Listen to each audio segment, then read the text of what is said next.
Après avoir quitté ses fonctions officielles, on le retrouve au cœur d'un drame survenu il y a bientôt 20 ans. L'attentat contre l'avion du président du Rwanda. L'événement déclencheur du génocide. Paul Baril, bonjour. Bonjour.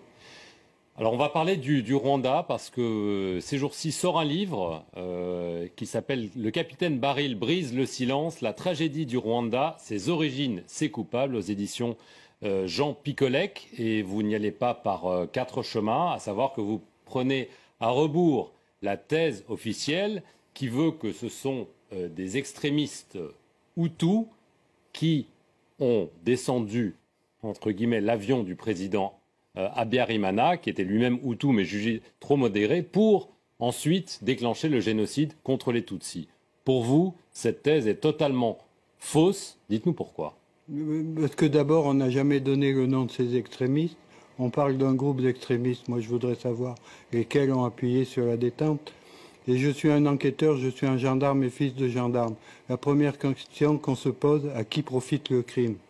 Le crime, il profite à une seule et même personne, c'est Kagame. Sans cet attentat, il ne serait pas chef d'État aujourd'hui. Paul Kagame, qui était donc le leader du Front patriotique rwandais, le mouvement rebelle de l'époque.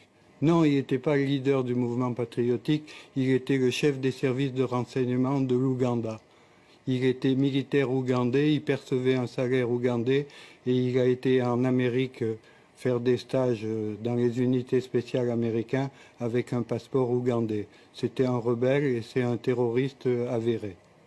Alors, vous lancez des accusations très graves contre Paul Kagame parce que vous insinuez que c'est lui, le FPR, donc son mouvement, qui a commis cet attentat dans le but de déclencher des massacres et de prendre le pouvoir. Alors que la version la plus largement partagée, c'est que ce sont les Tutsis, et donc les gens comme Paul Kagame, qui ont été victimes de ce génocide. Comment est-ce que vous pouvez affirmer que c'est lui qui a tout manigancé comme ça? Revenons un peu d'histoire. Le 1er octobre 1990, l'Ouganda, avec 3000 rebelles Tutsis, attaque le Rwanda. L'Ouganda, je dis bien, de Museveni, qui est complice de Kagame. La France a des accords de coopération de défense avec le Rwanda depuis 1975, signés par le président Giscard d'Estaing. Le président Mitterrand apporte le soutien et l'aide au Rwanda et on combat les rebelles ougandais et les gens du FPR. Nous sommes en 1990. Il y a 4 ans de guerre jusqu'à ce que l'avion soit détruit par un attentat terroriste. Dans cet avion, il y a 2 chefs d'État en fonction, plus l'ensemble du gouvernement du Rwanda.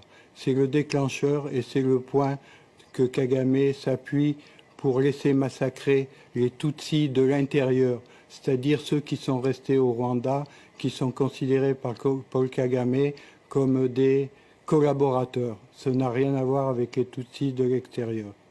Comment est-ce que vous pouvez affirmer cela? Ça paraît quand même impensable que lui-même aurait laissé massacrer son peuple, entre guillemets, pour parvenir au pouvoir. Comment est-ce que vous pouvez l'affirmer? Il l'a pas fait tout seul, il l'a fait avec l'aide des Américains et de l'ONU.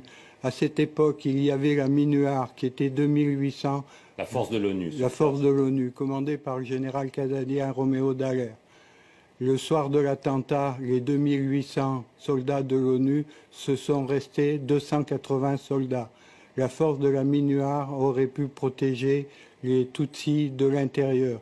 On a dégagé volontairement cette force qui aurait pu se mettre en travers des génocidaires. Mais alors, vous affirmez ces liens entre Paul Kagame et la CIA. Vous laissez même entendre que la CIA était parfaitement au courant des agissements, y compris donc de cet attentat qu'il aurait organisé. Ce sont des accusations très très graves que vous portez. En 1994, encore le sang coule encore à Kigali. Au mois de juillet, Kagame décore ses amis américains de la CIA. Je donne les noms dans le livre, je donne les dates, etc. En 1994, au mois de juillet. Il les décore et il les remercie de leur aide et de leur soutien. Est-ce que ça veut dire que la CIA est impliquée dans cet attentat? Ils sont impliqués dans le plan global de chasser les francophones de la zone des Grands Lacs. Pas seulement du Rwanda, mais également des autres pays voisins. Il faut savoir que la CIA avait un ami et un complice qui est le président Museveni. Il a été choisi parce qu'il faisait barrage à l'islamisme venant du Soudan, de Hassan el-Tourabi et de Omar el-Béchir. J'étais en mission pour le président Abiramana et pour la France, au même titre que les 3 pilotes, copilotes, mécanos, qui ont été abattus. On collaborait pour notre pays. Et la France était en guerre jusqu'aux accords d'Arusha, qui sont le travail de la France et du président Mitterrand. Les accords d'Arusha que Kagame avait acceptés, qu'il a refusé de suivre en faisant l'attentat de l'avion. Il avait le prétexte pour intervenir militairement. Et concernant, je faisais partie du même dispositif que le pilote, que copilote et le mécano qui appartenait à une société civile qui s'appelait la SATIF.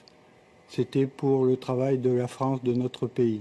Je voudrais rappeler, parce que c'est important, le juge Bruguière, qui n'est pas quelqu'un de rigolo, qui a pendant 20 ans a mené la politique antiterroriste en France, avait établi 9 mandats d'arrêt internationaux concernant Kagame et son team.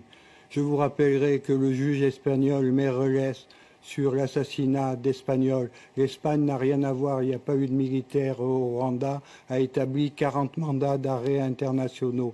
Quand on superpose ces 2 listes, il y a 5 noms qui ressortent, l'état-major de Kagame et Kagame lui-même. Je suis le dernier survivant de l'équipe qui accuse Paul Kagame.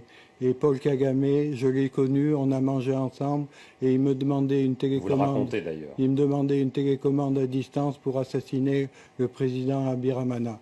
Et je voudrais vous faire remarquer une chose. Pourquoi je suis au centre de ce dossier? Parce que je suis le seul à avoir poussé la justice à ouvrir une information. C'est moi qui ai fait déposer les plaintes. Sans le capitaine Baril, aujourd'hui, il n'y aurait pas de dossier ouvert. Et je rappellerai qu'il y a eu l'équipage d'assassiner le pilote, le copilote et le mécano, mais le lendemain, il y a eu 2 gendarmes qui étaient des coopérants et l'épouse d'un gendarme qui a été assassiné. L'instruction n'a pas déterminé quels sont les assassins, il n'y a pas eu de procès, et moi, ce que je demande, c'est que les parties civiles et les familles aient enfin la vérité et que les coupables soient arrêtés et châtiés. Très bien, écoutez Paul Baril, merci beaucoup de nous avoir livré vos vérités. Vous pourrez les lire dans cet ouvrage à paraître très bientôt. Merci à vous d'avoir regardé cet entretien sur notre antenne. Restez-y pour plus d'informations.